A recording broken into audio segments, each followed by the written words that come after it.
Hello Chosen Ones! In this video, I'm going to show you how to get Denshroom in Witchspire.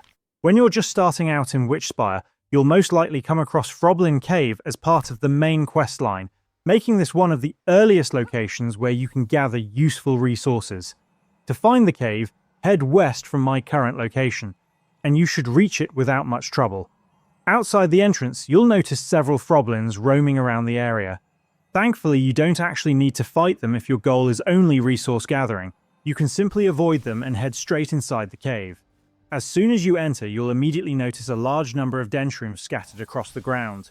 These are the resources we're here for, and there are plenty of them inside, making this a very convenient farming spot.